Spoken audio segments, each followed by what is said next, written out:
What's up, guys and girls, and welcome back to the studio. So this is officially my 2026 studio setup, and honestly, I finally feel like I got everything dialed in exactly how I want it. It's a clean setup, it's simple, nothing in the background. My workflow is efficient, and most importantly, it lets me just sit down and create without fighting gear every 5 minutes. The main camera I'm shooting on for this setup is the Sony FX3, and when I tell you this camera is still the best in 2026, the low light, the colors, of course, the autofocus, it just works. Especially for YouTube and talking head videos, it's kind of hard to beat because it gives me that cinematic look without making my workflow overcomplicated. One thing I really wanted with this setup was to make recording feel effortless. Like, I don't want to sit here trying to remember lines or constantly stopping and restarting. That's where I went and purchased the Elgato Prompter XL. But I'm actually not using the Elgato software for prompting. I'm using the Prompt Smart Pro instead because the voice tracking is a game changer. If I speed it up, it follows me, and if I slow down, the scrolling slows down as well. If I go off script for a second, I can jump right back in without losing my place. And that alone has made recording YouTube videos way faster for me, especially when you're trying to stay natural and not sound like you're just reading off of a screen. For audio, I'm running the Sennheiser MKE600. And it is mounted right on top of the prompter on the cold shoe bar.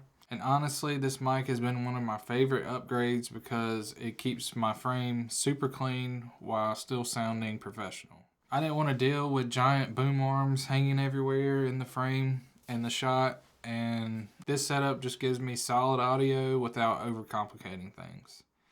Lighting wise, I'm using all Nanlite Pavo Slim panels.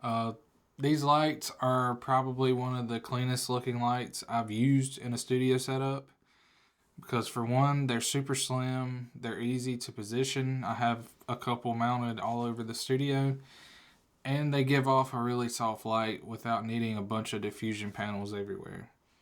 I'm just trying to keep my studio looking modern and cinematic without turning the room into a giant production set, because I use it for everything. I have my laptop right here, so I edit in here, I record in here.